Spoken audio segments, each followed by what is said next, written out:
Welcome everyone to the Adversity to Advantage podcast. Now, I know I say I'm excited on every single show, but this one I'm like cray excited. I just really am. And the reason is I've roped in my big sister to be on the show. Her name's Phebe Whyte. Welcome to the show, Phebe. Thank you for having me, Petra. It's so exciting. It's so fun because obviously we've got a bit of a similar story growing up. But also recently, I've been, as some of you know, on a bit of a health quest. I've been doing an entrepreneurial journey and struggling a bit with allowing my body to catch up with all the work my mind is doing. And I visited my sister in Atlanta, Georgia recently, and I was like amazed at how much she had transformed within the last couple of month period over a really stressful time. And so we had a bit of a debate about whether to do this because she was a bit like, well, I'm not quite at the end. And I was like, yeah, but I took so much inspiration from your story. And so it's not about being at the end, whatever that is, right? Because you just get a new curveball along the way. So we're going to talk about health. We're going to talk about well-being and just how our lifestyle and maybe even trauma and stress can kind of impact how we deal and how we cope. How are you doing, Phoebe? I'm okay. Thank you. I appreciate it. I'm so glad that you're on. I have to also say that I haven't had anyone on from our generation who was raised in the Children of God cult, just because everyone struggles or figures it out in their own way. But let's dive right in. Like, from your perspective, what the hell was childhood like? It was definitely interesting. I find when I look back on it now, because I have a child now and he's being raised in more of a traditional lifestyle and everything, in comparison to his, I see that it was quite odd and strange. But I feel like it had its good and bad points as far as, the travels and everything that we did throughout our lives. And, we had so much fun together, the five of us. But yeah, it was definitely different. And now being grown up and having been living in normal, regular society now in the United States for the past almost 20 years, it's been an adjustment, and things have been weird in a way of like trying to just learn how to be in life and everything. So I feel like that was from our childhood. We didn't really get introduction into any traditional ways of doing things, school, just life in general. They're getting ready to go to the prom now. It's prom season for all these kids around here in high school. I'm like, what is this? So it's just weird doing the comparisons, is what I'm doing now, which might not be such a healthy thing to do. But I'm just seeing that there were some very big differences. Super. Yeah. And so for people who haven't maybe heard a bit of my previous content, we didn't go to school, so we didn't have an education. We grew up all over the place, right? Like India, Brazil, all over Europe. And then we sort of spread out into different places. I think from 16, you moved away? Yes, when I was 16, I went to Russia for about a year and a half. And then I went to Nigeria and traveled around West Africa and East Africa as well for about 5 years.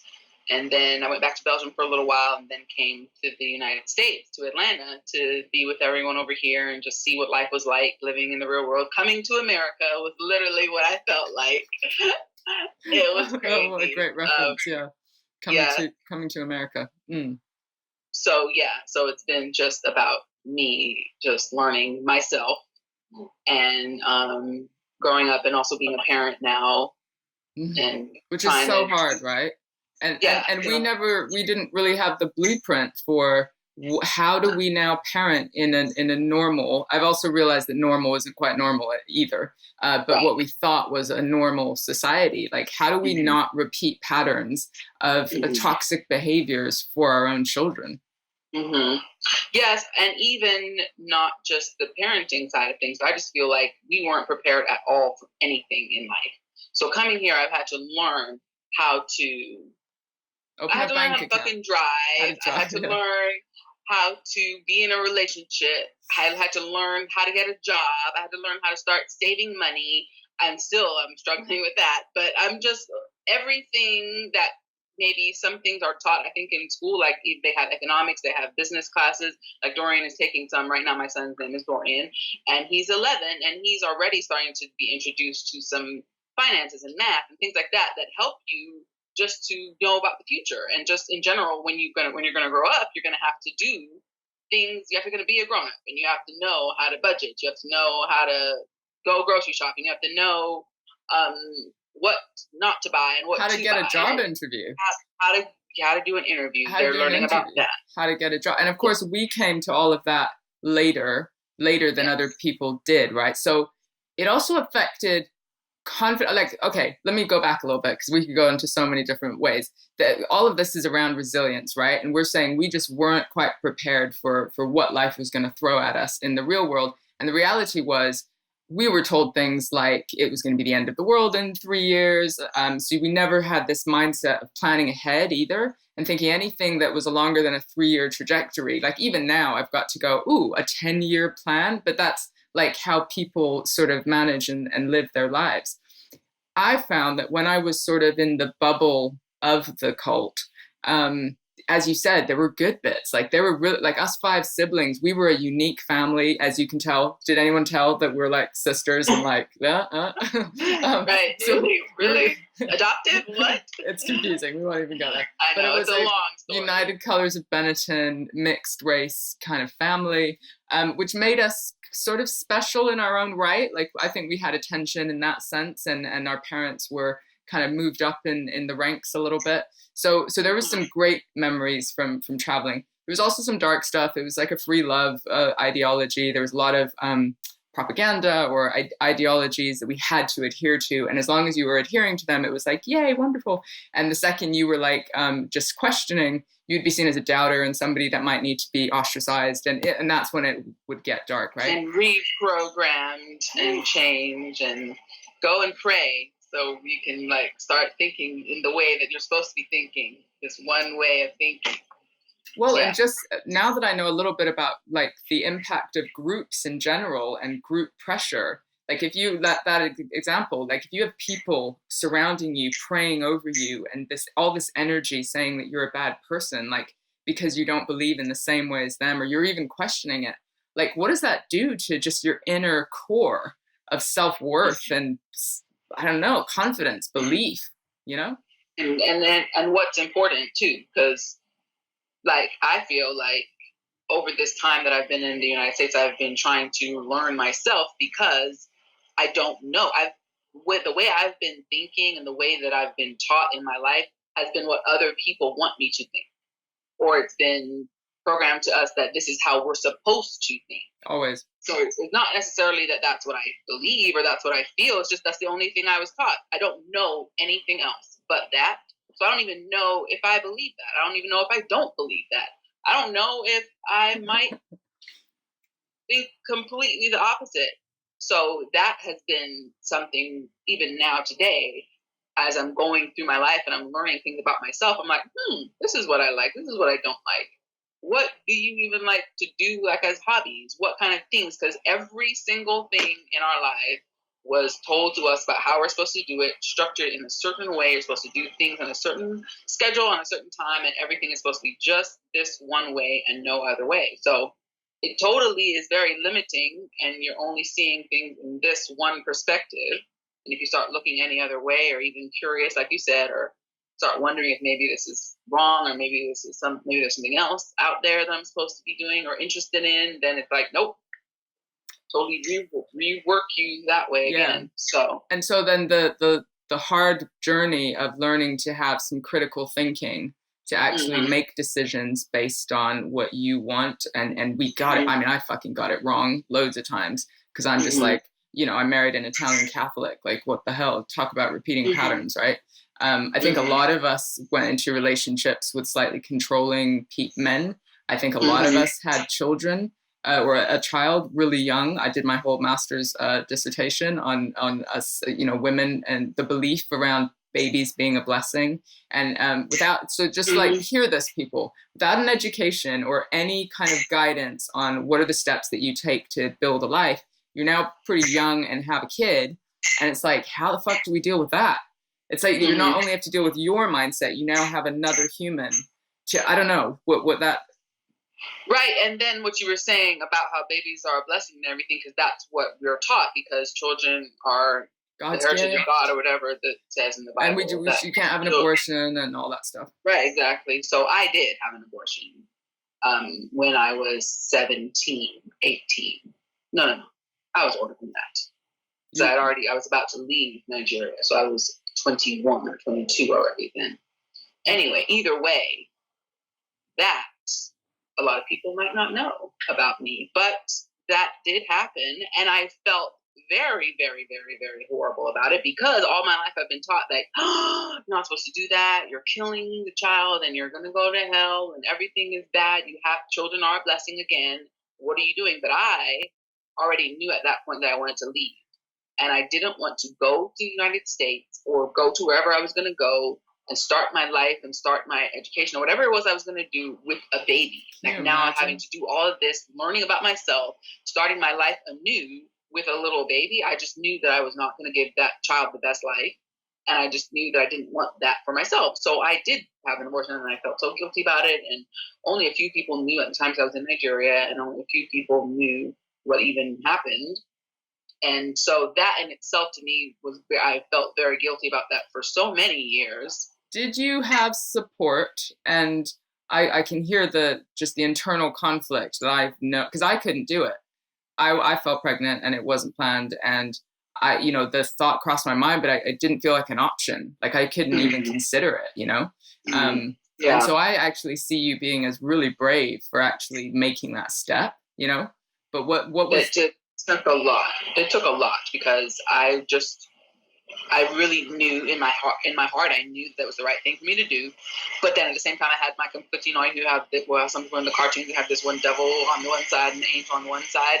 So I had these two voices in my head saying, like, Phoebe, you really shouldn't do this. And another one was like, yeah, you really should.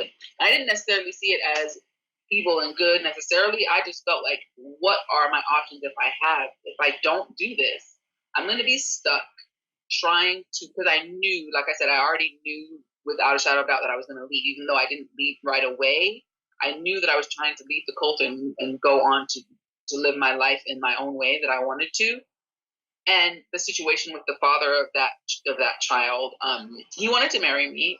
He was not in the cult either, which is also very taboo. You're not oh supposed to girl, do that. you've been So that whole thing, that whole situation and time was very stressful for me, because it was all of my inner turmoil of leaving anyway. So that's already bad. Leaving and you're going to the devil, you're being a backslider, all those things. So I had stress about that. But then knowing that I'm going to have this abortion and having it, dealing with this guy who wanted to marry me, but I didn't know if I wanted to marry him. He was Muslim. It was that whole who did you side have of any life. like someone that you could really talk to? Did you have I any did. friend One friend, yes. okay. She's the one who really knew a lot about a lot of things that I was going through. She couldn't come with me when I went to have the abortion, because of the fact that she didn't want to raise any alarms or anything. She didn't want anybody else to know. So So did you I guys went do it to in that secret? place by myself.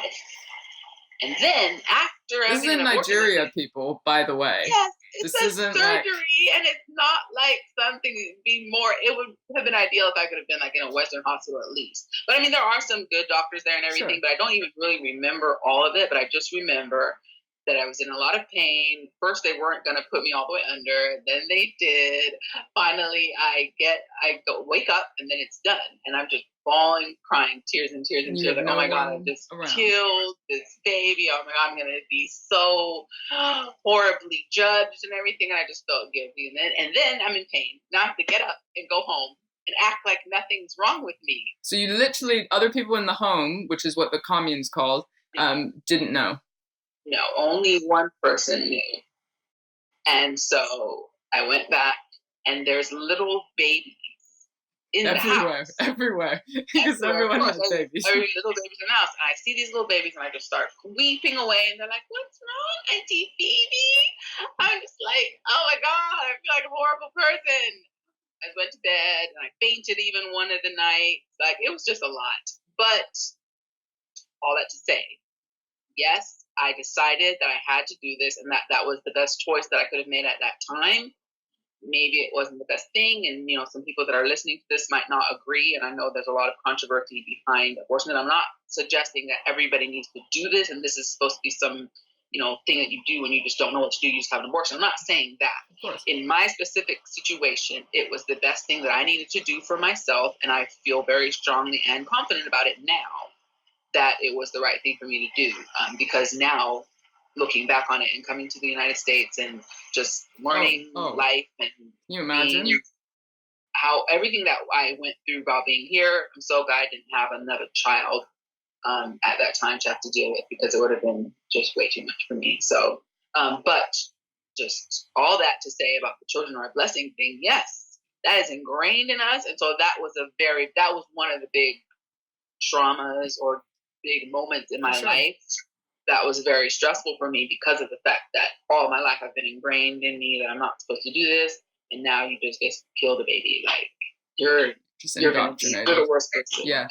But then the flip side is having the baby and getting postnatal depression, as I did, and not enjoying like a fucking minute of it when my son was really young, and going through my worst sort of alcoholism, like just crazy shit just trying to work stuff out at that time, feeling the guilt of the fact that I'd had the kid, that I was being a parent, but I was a horrible parent and I just couldn't handle it. And if children are a blessing and a woman's role is to have a child and to be a mother, and I felt like a bad person for and I don't think this is exclusive to our upbringing, right? And this is something about the female condition in lots of societies where we're expected to raise children and to have this maternal instinct that's just automatic and beautiful, and just we just let them suckle on our bosom and sit there and it's all wonderful, right?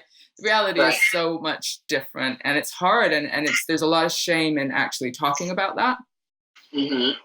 I agree, because even then, fast forward to when I had my son Dorian, I was 39. How old were you? 39. Yeah, you were a bit older than 39. So I was a grown adult, supposedly, quote unquote. But I didn't really want to have a child. I knew already that children were not really in the cards. Like, I didn't feel like I wanted to have children. I didn't want to be one of those women that just has children, because we grew up with people having 15, 14, 12, 10 children. And I was like, nope, not doing it. I took care of so many children when I was young.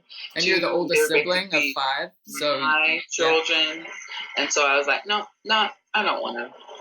Before, I used to think that when I was young, yes, I want to have 5 kids and I want to be a mommy and stuff. And even when I was a teenager, I'd be like, yeah, I think I was good with the children and they loved me and everything. Felt like, maybe that's what I'm supposed to do. But then when it really came time for it, and when I found out again that I was pregnant, when I was on birth control, which I really thought was supposed to be secure and keeping me from getting pregnant, then I got pregnant again. And I was like, shit, I'm not going to have another abortion. Like, I did kind of still feel a little twinge of something inside of me about having that first one. I'm like, I'm not going to do this again. So it was still. And I had kind of sworn, like, I'm going to do this one time and I'm not going to do it again. Kind of made a promise to God or whatever it was. Like, I was just told myself, I'm not going to do that again. So now, fast forward, and I'm pregnant again. I'm like, shit, now you have to keep your word, Phoebe. What are you going to do? Have God another will one? strike you down. Because part of me was contemplating doing it. And I was like, nah. Now, before you got pregnant, I just want to highlight the lost years. They maybe that you wouldn't call them that for you, but just like there's this, maybe that's how I'd refer to some of mine. This transition period, which meant that having like such restricted freedoms, and then going into a world where everything was on the cards, and we have no sense of being able to do critical thinking. That's essentially what it was. No personal boundaries other than what the group sort of instructed us and enforced. And so suddenly there's this free-for-all, and you're young and you've moved to the States, and I mean, you party, right? I mean, you've got to survive, but you also are just like, fucking hell, finally, I can let loose. Right. Like, what was that little bit like? Because my initial thought when coming to the United States was that I'm going to go to America and I'm going to get my education, because we weren't able to get to school and everything. I'm going to go to school and I'm going to live with my grandmother for a little while and just really get this done and be successful and blah, blah, blah, blah, blah.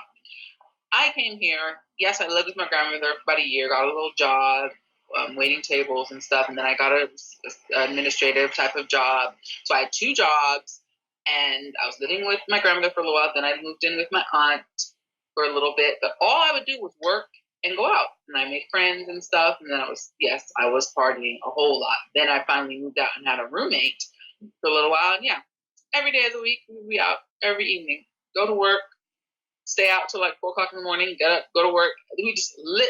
My life was for partying. My whole job, all my money was spent to your credit cards, getting to all the different stores. They have credit cards for everything here in the United States. You can get into debt Every like nobody's business. store has a card.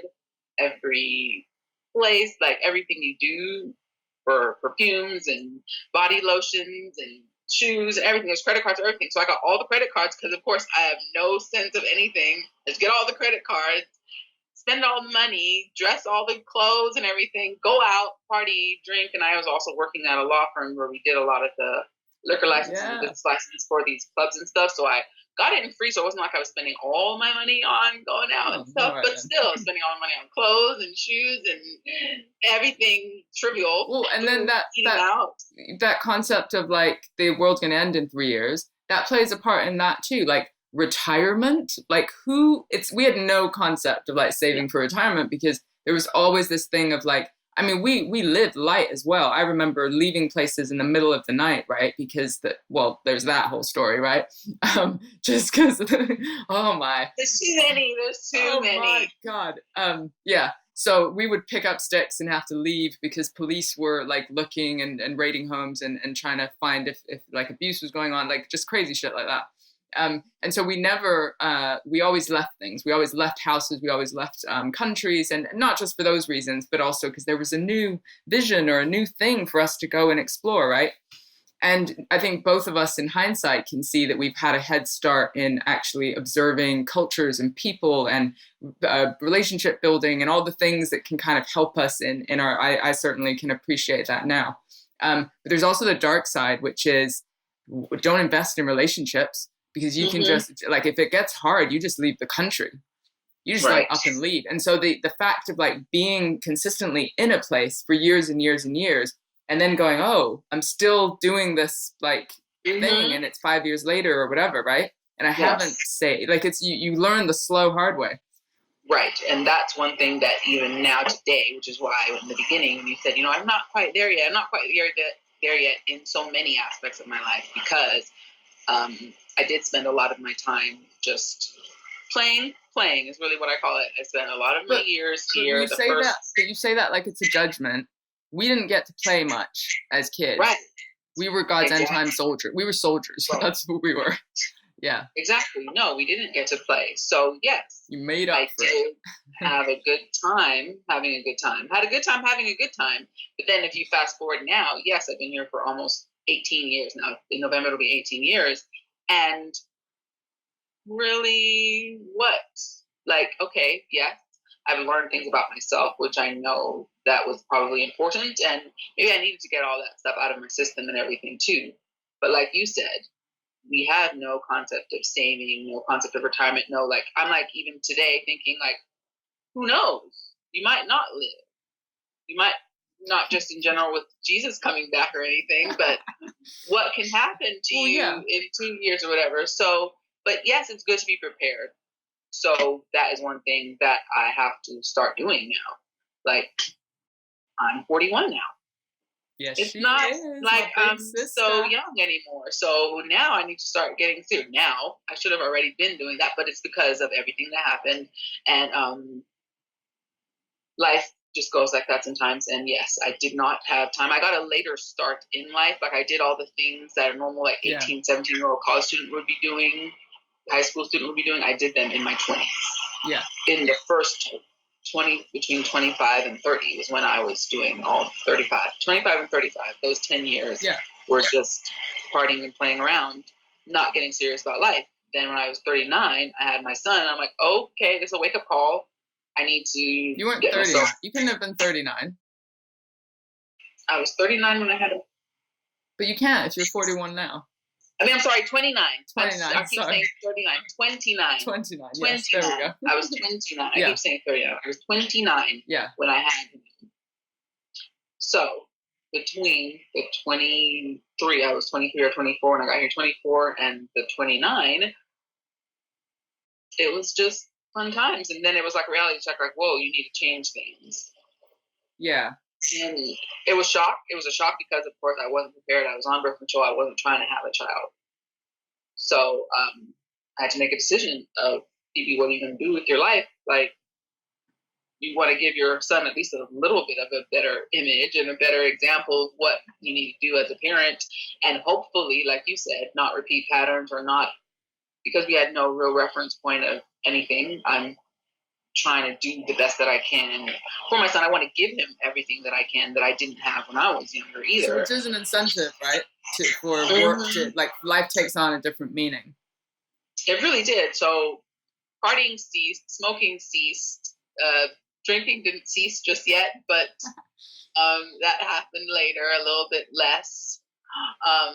But yeah, so no more like partying till the middle of the night every day. Like, your perspectives and your priorities do change when you become a parent most of the times, especially if you're trying to do at least some semblance of a decent job as a parent. Like, I didn't know anything. Again, I don't have any reference point of how to be a parent either, and I'm a single mom. So that too, to me, hardcore. It took me a long time to get my mind right about that too, because I had this idea of what it means to be a single mom as an African American woman here in the United States. That's already a statistic in itself. Black women, most of the times, are single moms. Most of the times, they're doing poorly as far as financially. They're not living well. They're getting food stamps. And then it's the government assistance. African American son, male child, right? And what the stigmas or the statistics are around that. Exactly. So now I'm thinking to myself, I'm a statistic. I'm a fucking statistic, Phoebe. This is not what you wanted. Were you for angry? Yourself. Like, what are the emotions that you would put into that time? God, I was very angry. I was very hurt. I was disappointed in myself. I felt like this is it. Like, you made the worst choices, and now you've gotten to this. Now you're bravo, Phoebe. Bravo. You were turning your anger inward. Because I was certainly a victim and blamed the cult, our parents. Oh yes, I know. I did that too. You did that too. Okay. This is where the school stuff comes in, because there was so many things going on at the same time with me in my life at that time. I was in school. Now I feel like, okay, I'm pregnant. Now this fucks up my whole idea about, trying to go to school and everything and finish up. I was struggling in school also. Math specifically. We weren't taught how to learn. I'm the worst at math. I've just come to realize I'm the worst at math. I took so many classes over and over again, failed it like 4 times. This algebra class that I needed in order to move on to the next level. You cannot continue if you don't pass this one specific class. And I failed it 4 times. Finally, I passed that piece of it. It was a remedial. Then I go on to the actual college level class, and I can't pass that. Failed it 3 times.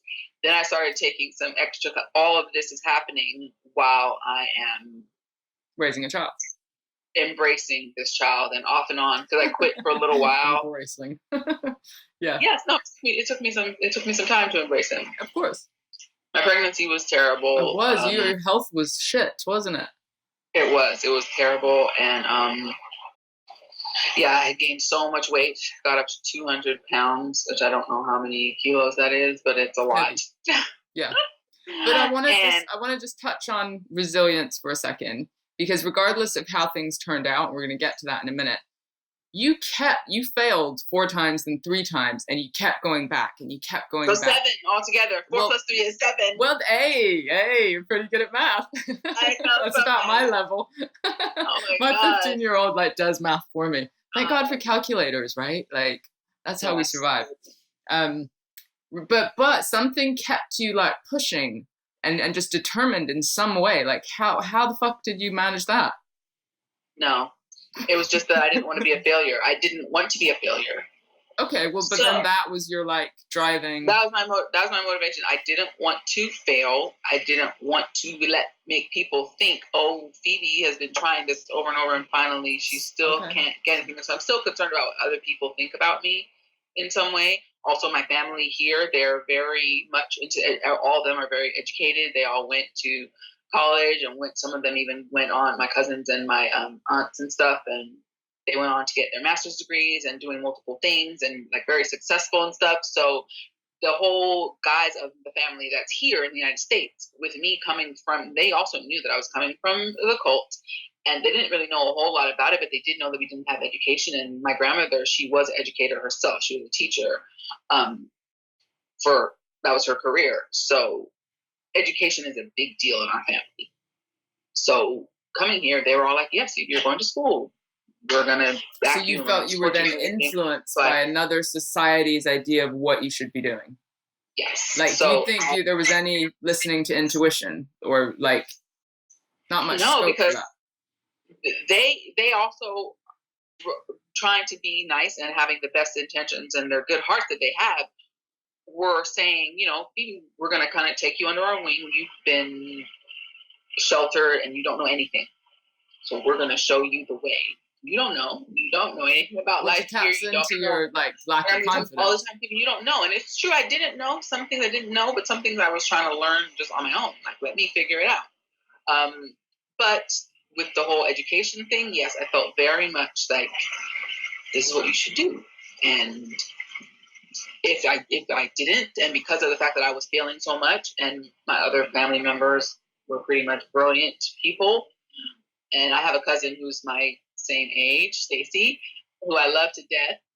But for a while, I was like, I can't be like her. Like, I felt really bad because I'm like, we're the exact same age, 5 days apart, and she's doing phenomenally every opportunity, well and everything. And you know, she went to school, got her master's, and did everything just math and science and everything. I mean, she's just genius. And I'm just like, why am I struggling so much? But I knew that it was because of the cult, and that's where the blame. When you asked me about anger. Did you blame? Yes, I was furious. I'm like, this is fucking ridiculous. This is why. Because I didn't have any school, I didn't learn Dorian again to my son, because this is how I'm learning in life, through him. I'm watching him learn. He's doing algebra right now, statistics, calculus, starting some stuff right now in the 5th grade. 6th grade, he's 6th grade now. But in 5th grade, they started some algebraic and geometry type of things, which I was doing when I was in college at 25 years old. So I'm like, you get a foundation and you start slowly building off of that, and that's how it grows, which is genius, of course. Like, that's how anybody should learn. So now I'm trying to cram everything into this while raising a kid as a single parent. Yeah. And then when I was 29, then I go to school. When I was 29, I stopped for a little while so I could take care of Dorian and stuff and figure out what I wanted to do in my life. Because now I'm like, okay, I need to refigure stuff, even though I do still know in my head, I'm thinking I still need to finish school. So how are you going to do this, Phoebe? So then I said, okay, go part-time, do it online, do some in class, maybe take 1 or 2 classes instead of doing the full load, whatever, blah, blah, blah. Kept trying. I did finish some of them, but that math just kept on being the barrier. And I don't know, honestly, I don't know if it was me having a mental block against it. Just telling myself, you suck at math. Like, you're just bad at this. Like, maybe you should just do something else. But this is where there's a bit of, I want to say there's a bit of luck, but I don't really believe that. But like, if I had to redo math over and over, I probably would have been in the same situation. But because of the system over here, I was able to just kind of skirt the issue, use my to just get in a specialized route, get really good at one thing, and not have to bother with anything else, really, without having to get stuck. I just like skipped stuff, like I didn't do a degree. I went straight to a master's. I just I just played the system. Here you can't do that. Well, I mean, you can only do it in very rare occasions, and I just found the one anyway. So math would have been my nemesis as well. And so I know that this kind of decade from when you had Dorian up until recently, right? So about a year ago. I remember calling you and you'd be like driving, you'd be in traffic, Dorian would be going to morning breakfast club like at crazy o'clock, and then had to stay late because you would be like working and studying and being in traffic and living and trying to pay rent and all that sort of stuff, right? I mean, it was full on. And what we can probably see in hindsight is a little bit is the stress and the trauma and the not maybe living your full truth, trying to make it up according to other people's opinions, was like building up over time, wasn't it? Mm-hmm. Which led to, and I had a lot of internal things, and I'm starting to realize that now, like what things are going on, they do reflect, your body reflects those things. And I didn't know it at the time, but I felt like, yes, I had a very bad high blood pressure issues. I did keep yo-yoing in my weight. Ever since I had Dorian, I did lose a little bit of weight, but then I gained it back again. I was going through some depression, which I really at the time didn't even consider it to be depression. But now looking back on it, I feel like I was. for sure. Because I also had a very bad situation with his father, and our relationship really wasn't the best, but I was heartbroken about the fact that it didn't work out. We were engaged, we never got married, and everything just kind of went. It didn't happen. Yeah. It didn't happen. So, and it's not always going to happen, but those kind of things are very crushing for my soul. I feel like that also might be something, I'm not sure if it is about the cult or not, but I feel like there's some sort of connection there because of the fact that I wanted so badly to be this. I wanted so badly to have this image of like, see success. Even though you left, you made it and you did good for yourself despite all of that. And you have something now to say, look, everybody, I'm so great. So I'm married. I'm going to prove, yes, I'm a successful attorney, or I'm a successful manager. I have this degree now. I'm a psychologist. I'm a this and this. I'm going to school for psychology. But none of that happened. I'm not married. I'm a single mom. I'm struggling. I'm not in school. I'm barely making it by every day. I'm a statistic. And that was like, oh my God. So now I'm just distraught. Like, my life is not going at all the way I thought it was going to go. Not at all. So yes, my stress, I have anxiety attacks. Like 4 years ago, I had a really bad one. Actually, on the way to your wedding, which you might not have known, I had a very when you were here in London, or I was traveling here in the United States, about to go to the airport, and my blood pressure was through the roof. My heart was beating so fast. That was in my 2015. Chest. Yeah. I couldn't breathe. I was like, oh my God, I'm literally in the emergency room, and I'm like, I have to get on this plane in 2 hours. They're like, you can forget it. I'm like, but I'm in the wedding. My sister's getting married. I need to go. I need to go. She's like, you're gonna have to call them. I didn't want to call you. I didn't want to stress you out and everything. But I'm like, no. But literally, I was at stroke level, my blood pressure. They gave me some medicine. I was able to calm down, but they said, don't do anything crazy. Don't run and all that stuff, because you're going to just flare it up again. But I was determined, and I left, and I went to your wedding and everything. It was a beautiful moment. It was, wasn't it?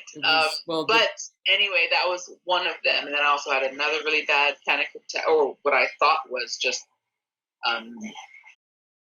with me having like chest pains and everything. I thought I was having a heart attack. But it was just anxiety. They said it was just stress. So this happened to me 2 or 3 times. And I'm like, Phoebe, you also need to refigure some things about your life, because if you're letting things stress you like this, like, it's just going to kill you. That's what I was thinking. That's what it was coming down to. Because literally, strokes, you will die. I was very aware. Diabetes is like, I had gestational diabetes when I was pregnant, and that the chances of you getting regular diabetes, I guess, are higher if you have that during pregnancy. So I had to watch what I'm eating. And I'm thinking that I was, but actually I was just snacking and eating at all times. Yeah. So just like not even really thinking consciously about what I'm putting in my body. I do eat some salad and some vegetables and stuff like that, but then I also eat 3 donuts or chips, or just in the car while I'm driving, I'm eating stress eating, cookies, or like comfort food, like trying to, like, if you don't, evening time, sitting in front of the TV and eating ice cream or eating potato chips or easily done popcorn, like just trying to cope and trying to, like you said, comfort yourself or whatever. I just, in my head, I wasn't even thinking about it as in any way like that.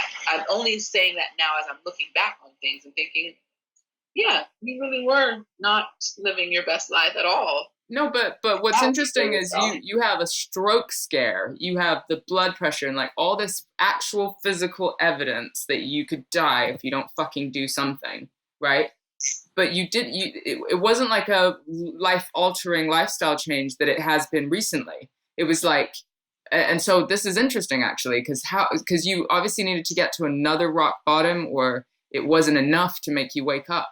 Yes, it was enough to tell me you need to slow down and maybe you need to not stress so much. But then I'm thinking to myself, what the fuck am I supposed to do though? Because What other I options don't are have there? a choice. I don't have a choice right now. So yes, maybe I What, need to like to eat exercise ice cream more. on the sofa?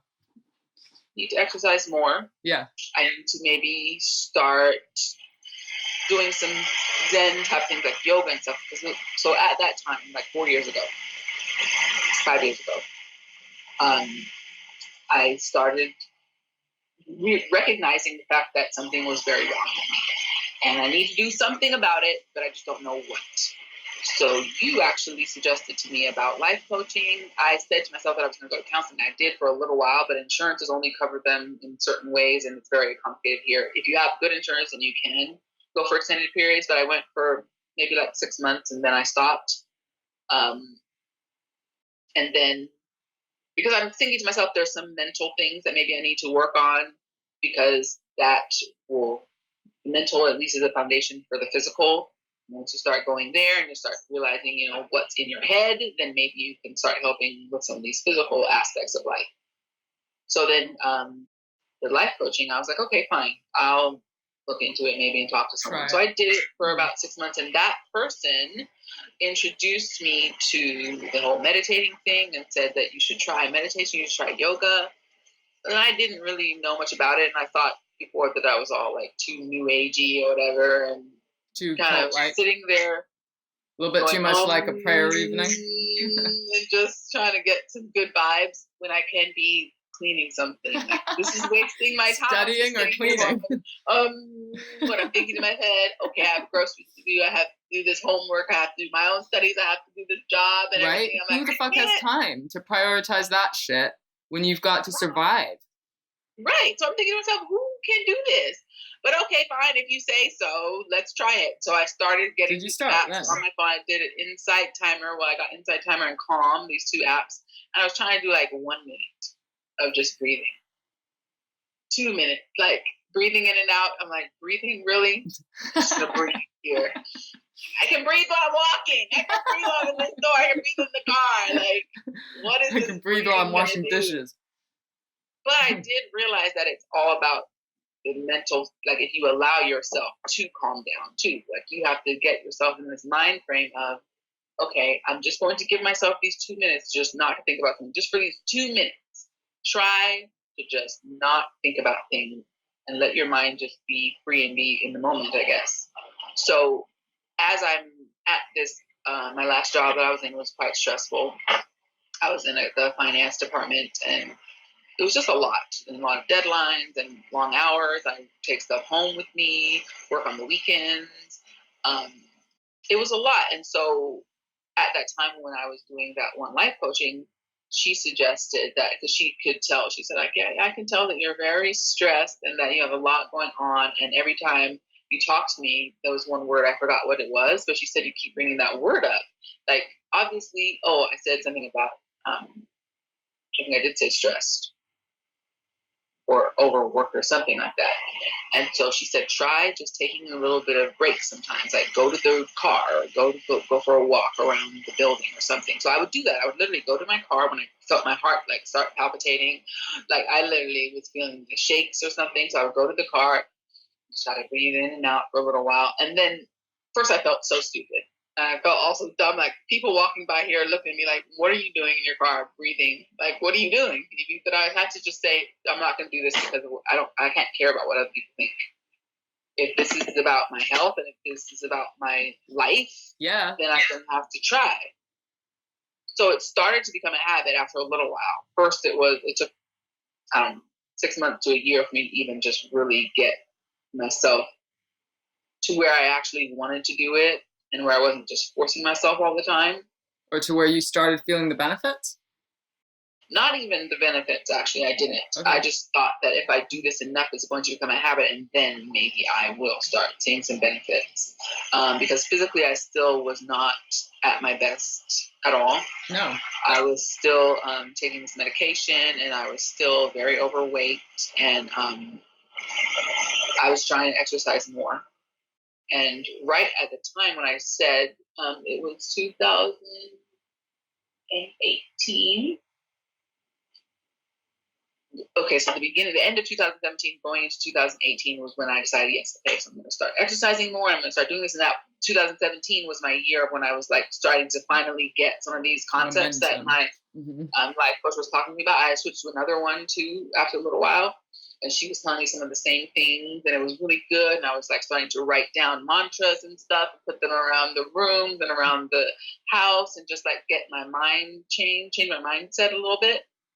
And so I started exercising more and everything. And then at the in the summer, right before the summer of 2018, my back, I had this slip discs in my low back. So actually, rewind to like 5 years prior to that, something similar happened with my back, and it was again another stressful situation at my last job before that, where I was also in finance. These finance jobs and me don't really get along very well. I'm starting to realize. Numbers, man. You should know that. But so it put me out. I had slipped disc in my back. I had to go to a chiropractor for like 6 months. But I mean, when you say out, you were flat on your back at times. Yeah, you were so out. That was the first time it happened, and I really didn't think about it as far as it being a stressful type of situation. I thought just maybe I wasn't exercising enough or whatever. Something Blame just yourself. happened, and I got into a car accident or something. And I didn't even get into a really major car accident. Someone hit me in the back in the parking lot. So I was like, that couldn't be it, but maybe. So that was 5 years prior to my first incident with my back happened. I had to basically learn how to walk again. I was on my back, and when you're flat on your back, you have nothing but time to just think about life. And so I was just more at that time. I was just more angry and very depressed and sad because I'm like, and Dorian was much younger then. So you're pushing on all cylinders. And then I'm like, what the hell? Like, why can't I get ahead ever? That's what it was. Why can't I get ahead? Why these things knock me down? Why can't I move forward? Why do I have to be struggling so much? What is wrong with me? I just knew something was wrong with me. Fast forward to, I finally got up. I went to the chiropractor and everything was good. And I was like, okay, good. I'm thankful. This is great. I'm back to my shape with myself again. Then this happened in 2018. Another incident with my back where it put me completely out. Could not move, could not walk, could not stand up. I was laying on the floor. Could not drive, could not work, could not pick up your son, anything. Could not do anything. But now, of course, Dorian is older. He's almost 11, and he's able to help me a little bit, make his own little eggs in the morning for breakfast and do some little cleaning up and stuff like that. So bring me some water when I'm thirsty and help me get up and stuff to go to the restroom. But I still now am realizing again, asking myself, what is wrong? Like, why does this keep happening? Not keep happening. This is the second time in this 5-year time frame or 7 years that this situation has happened with your back. And this time was the one time that I actually took some time to think. Yes, I did have crying moments and just despair, depths of depression and sadness, but also reflection. Like, what do you need to do what do you need to do to change? What really, what something's got to give. Yeah, this can't keep happening because it's not a way to live, right? No, not at all. So I took this course. It was an online course from this motivational speaker. She's big over here, and she's also has some books out and stuff. Her name is Yamla Van Zandt. And it was this course that Mom had actually sent me. It was online. She's doing some video. This woman was doing a video course in New York, but it was filmed. So me being on my back was able to watch it just on the computer. So I just watched it. It was a 5-day thing, I think it was. So I watched it for 5 days. And she has some note things you can do and some little exercise and things like that. But that, I think, was the start of me really opening my eyes to like, wow, and she talks about things like forgiveness and self-love And she goes deep. She had some trauma in her life too with her mom, and she said you have to forgive yourself, you have to forgive these people, you have to have Like let go self-compassion, in some way. trust. Like there was one day for each of these things, and they were huge. And I was like weeping and crying. And she has this one thing where she has this. You have this meditation, but you speak to yourself, and basically, tell yourself the things you don't like about yourself, and also about forgiving yourself. And then there's this one thing that she did. I forgot I recorded it. That it was very powerful. And that whole course, I wrote stuff down. I wrote notes and everything. And in my head, I was like, I need to start incorporating some of these things into my life, and just like start being forgiving, start being more trusting, and opening myself to just better things to happen in my life. Maybe if I do this, maybe that will bring some goodness. And I don't know how much our audiences know about the situation with our father and stuff like that too. And so there was a lot of that, all this stuff is going on at the same time. So forgiveness was one of the big ones. So our dad's kind of, just for people, I have mentioned it on a podcast episode a little while ago, when it was about forgiveness. It was the one, remember we chatted about it. What's the gift in that? And I got a bit emotional and was like, I'm like trying to apply this. And I was like, what's the gift in my dad not speaking to me anymore? What's the gift in our family being ripped apart because of fucking religion and because of, how people now are surviving and living in the world. Do you remember? I swear we had a little cry. Yes. It's heartbreaking and hurtful. And the temptation in those times is to close further, is to put up more barriers and bigger armor so that no one can ever fucking hurt you again, right? Like that's what our bodies wants to do. And then Brené Brown's work is all about, it's hard to hate someone up close. Like, how do you open up and get close to that person and just think the best in them? Or forgiveness is about your healing and not even about them, right? Right. And so you're exactly. I imagine you would never have taken 5 fucking days to do anything self-development focused had you not been on your back. Because I have no choice. I can't move, can't do anything. And another thing that I was doing was listening to your podcast. So I would listen to these people, and one of them was, what is the gift? Finding the gift.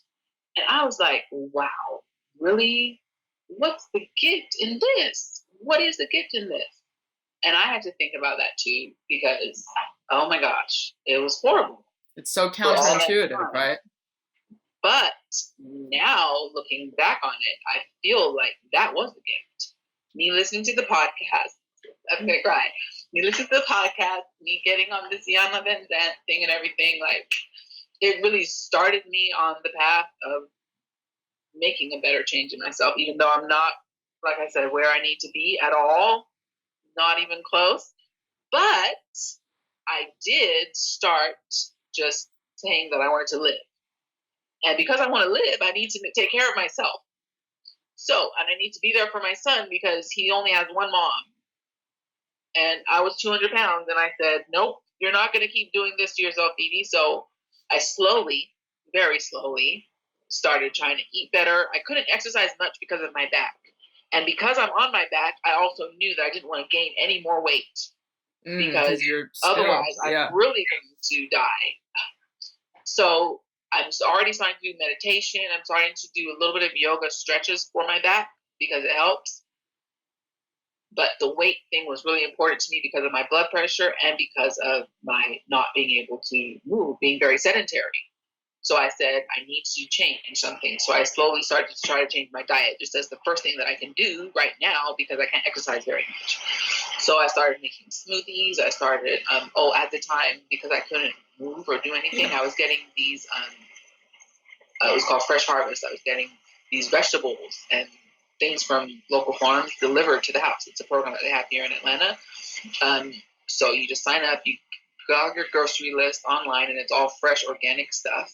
And they delivered it. So when they started delivering those things, I would try to, as I'm getting better and able to stand a little bit more or even sit down, I would cut up all the vegetables seeded and like freeze them and make smoothies, try to eat more salads, and just cut out sugars, cut out alcohol, cut out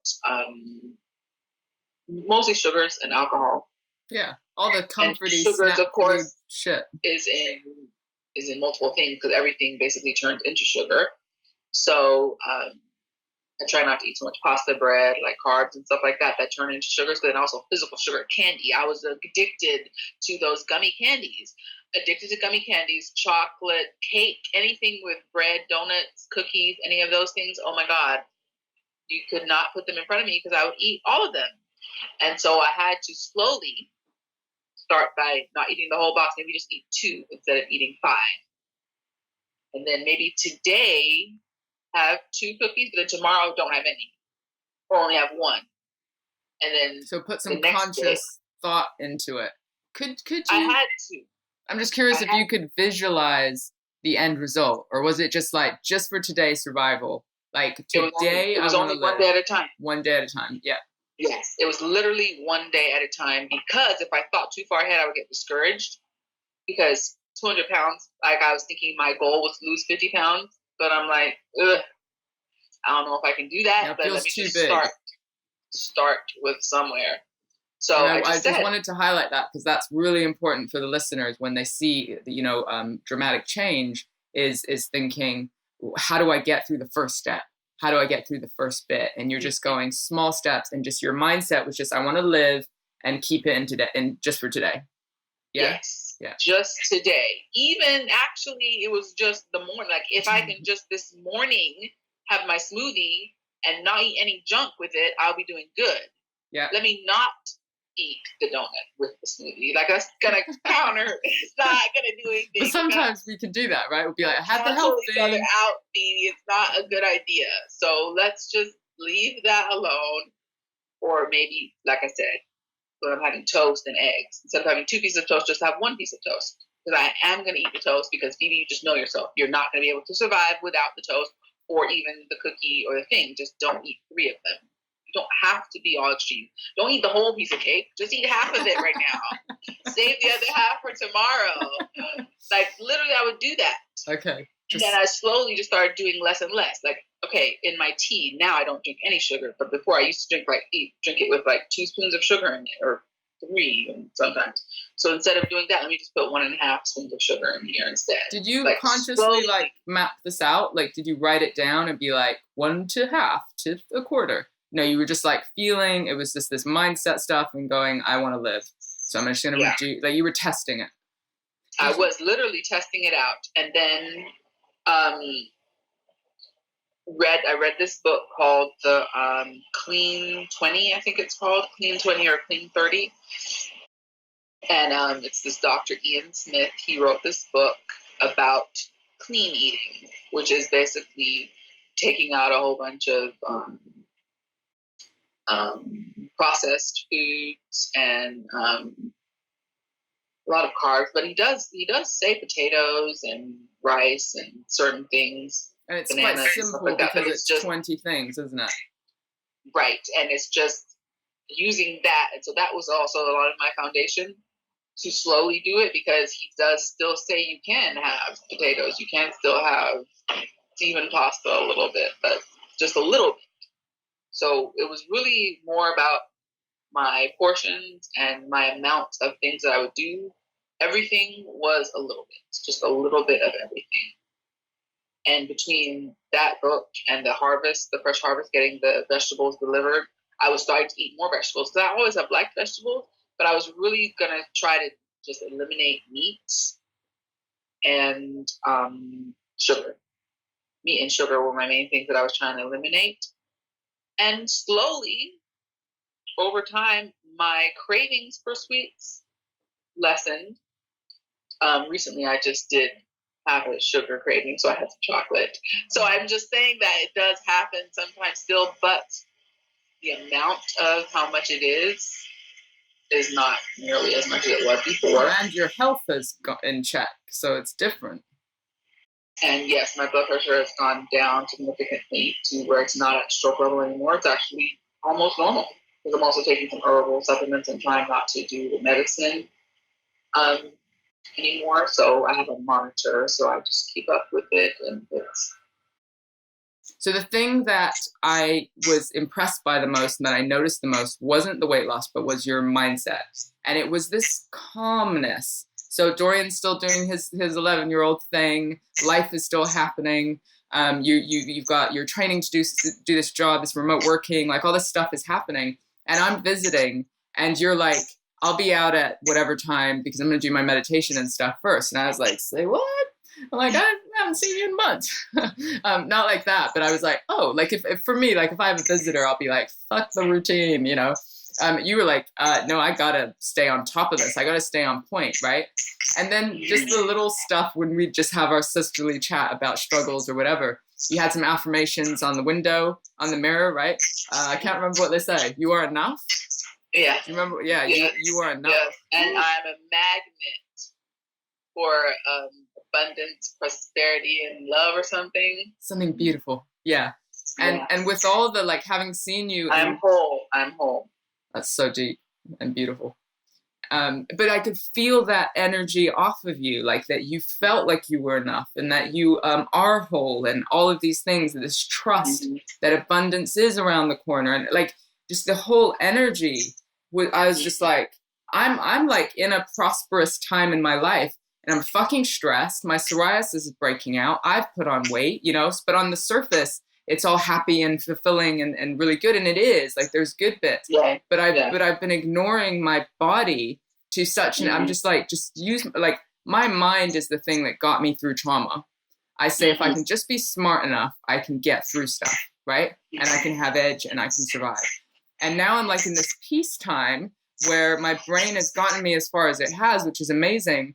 And my body just needs to fucking like keep up. It's like this real sort of anger, like just keep up. Like, why the fuck are you slowing me down? You know, none of this like nurturing, like great gratitude for my body that's allowing me to breathe and be alive. And I want to, you know. And so I guess the timing thing, I was like going, fuck, you figured something out. And then I could see the practical application as well, which was how you prepped food. And, you know, I've got 2 kids as well, as you know. You prepped ahead of time. You made bigger portions and froze it. You did all this stuff just to like have it in your routine, so it wasn't like a big deal. And I was like, this girl's on to something. Well, it's because I have to. That's the only way I can keep this up, because I have lost weight before and I've gained it all back again. Shortly after the time that I had Dorian, I did get down almost to this size, and then I blew up again. And like you said, it's because it's become now a part of me and it's my routine now. It's my mental state and also the habits that I'm forming. Like you said, I have to meditate. I have to do these things because it's part of what's making me a whole person. If I don't do this, I can see that it will be very bad for me. And I know what it was like before, and I don't want to go there ever again. So just with that, it's almost a scare tactic for me to like keep me at bay or keep me disciplined in this way, so that I can maintain that. Because so you've heard all of these podcasts, right? A lot of them. Yeah, you've heard a lot of them because you've helped me out with them as well. Do you think that we need, like the human condition is that we need a rock bottom moment, which is so stark and so like facing death in the face or facing, you know, disability or, you know, that sort of thing? It's like it's sometimes the only thing that wakes us up enough to consistently put the changes in place. Like, I mean, I don't know. What do you think? Well, I have mixed feelings about that because I think it's also partially because of the way we were raised. Like everything happens for a reason, and all things work together for good to those that love God, or whatever the Bible verse is. So that mentality, to me, there might be something to it because of the fact that I know for me and this situation that I'm in right now, yes, it probably took this to happen, even though this was the second time that I got to this point on my back. But this was the one And I feel like we all need to come to this point where we are ourselves sick of it. When you're sick of it, and when you're actually tired and you are like, I'm done with this, I'm not going to keep living my life like that, then that's when the change can happen. But also, this time was different. So we see all these seeds of influence over the past 4 years ish with the coaches and the awareness and the kind of fed upness. And like, so you've got this little seed of stuff growing. Like, we should acknowledge that. I knew something needed to change even before this. And you're learning stuff slowly. Right. And I was curious. I was trying to find a way. I just didn't really know how to go about doing it. But I was getting help through it with those two coaches. They were phenomenal, and they did help me a lot to start with the meditation aspect of things and the yoga aspect of things. So those two things were very key and still are in my life. But yes, I feel like this being on my back and literally when you're laying there, I couldn't do anything else but think and reflect and meditate and just have 5 days of hyper coaching on TV. Right. Yes. And so, I mean, yes. And when you're at stroke level, that's what I kept thinking. You're at stroke level, Phoebe. Stroke is death at any moment. You just don't know. Like, it can just suddenly, one day, you will not be here anymore. Dorian is going to be on his own. Of course, we have family here and everything like that. But that was a stark reality for me, too, to know, like, okay, you're fucking around with your life and playing with it right now. And it's serious. And you need to be taking it more seriously than you are. Because your life could be over. And then what? So really, for Dorian, also, I need to live. And then for myself, I need to live too, because even though my life is not the best right now, there is potential and there is the possibility for something more for me. So I need to discover it.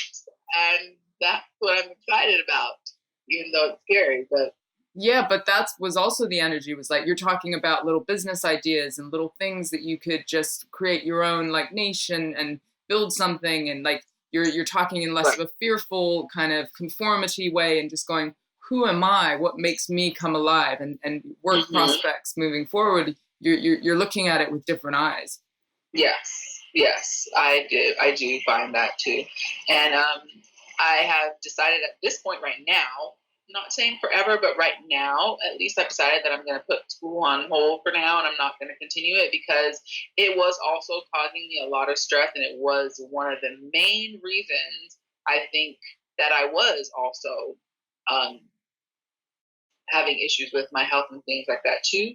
But it was also really eating away at my confidence, my self-worth, and my... As if you're not whole without finishing it. Right. Yeah. Yes. I really did feel like I wasn't not enough person. Yeah. And I'm not. And I wasn't doing the best that I could be. And I was a failure or quitter and all those things. But now I've just come to terms with that more and decided that my path is probably going to be something else. And I just don't quite know yet what it is. But I know, though, that I'm not feeling so bad about that anymore as I was before. So that in itself is big because I was very down on myself about that for a long time. But I mean... So it sounds like that's some of the gift that's beginning. Like, you don't have the full context of the gift yet. Like, give it a year or two and you'll be like, fuck, this best thing that ever happened to me. My life's amazing, right? But it sounds like there's little kind of little clues as to what the gift is from this time, which is... Right. I mean, what do you see that it is? Well, I see, first of all, physically, like, I see a complete metamorphosis in myself. Like, I was looking at pictures from just a year ago and I'm like, oh my God. Phoebe. I have 2 pictures. I can't get one off my wall. But what one is like, it's because you've taken years off you as well. You take it. Do you know how much weight you've lost? Yes. 60 pounds. You've just like been losing it. And your face and your like energy level, and you just look younger, and just your whole mindset and everything is so inspiring. Oh, thank you. So sweet. No, I do feel a lot better physically. I feel a lot better with my spiritual growth and everything, and my mentality and my outlook. I do.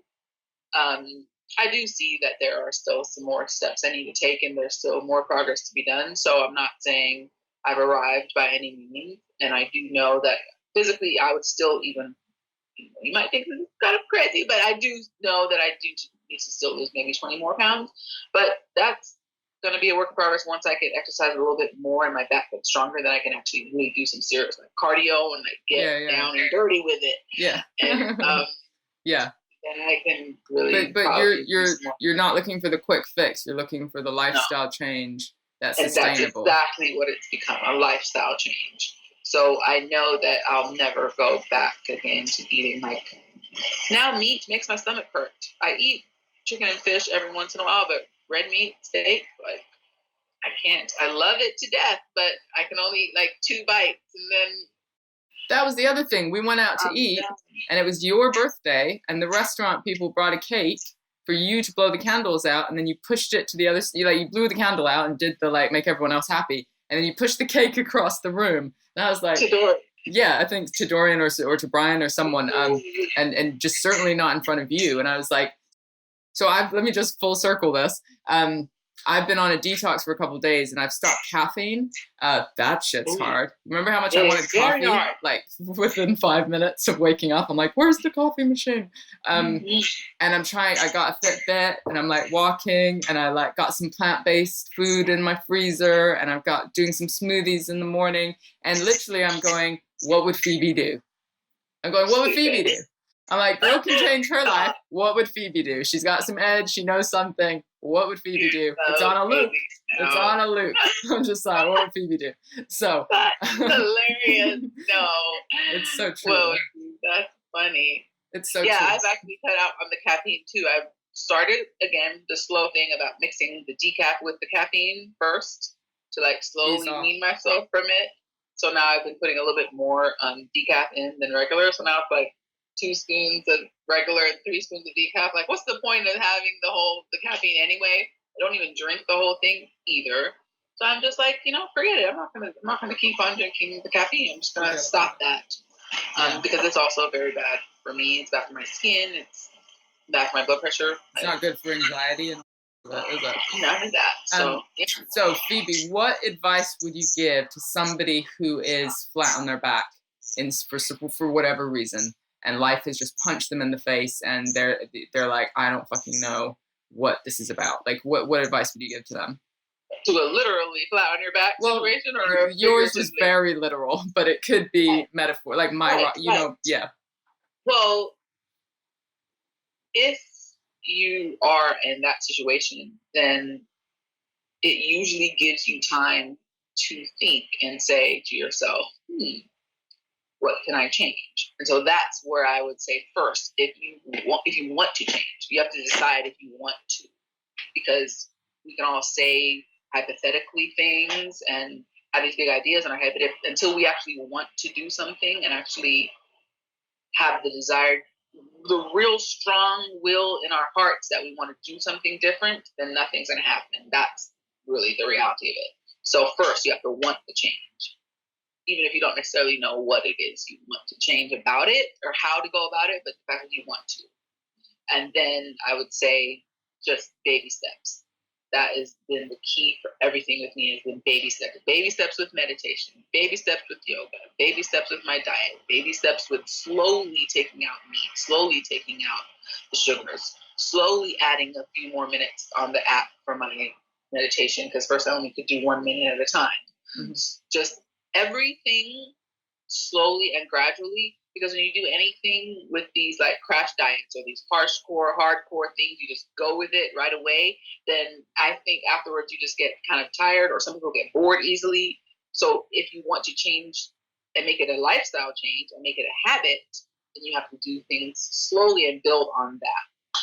That's what I would say. I love your advice. Wise words, big sister. Thank you so much, Phoebe, I needed to bend your arm a little bit, but thank you so much for joining us on the podcast, sharing your wisdom, even though you don't feel like you're right at the end. But for me, this is what's powerful. It's the people that are in the struggle, that are still figuring it out, that are creating change despite, the Brené Brown stuff of playing in the arena, despite what's going on around them. I'm very proud to call you my sister. I'm very inspired by the changes that you've made. Thank you so much, and I love you. Love you. Thanks so much. Bye. Okay, bye.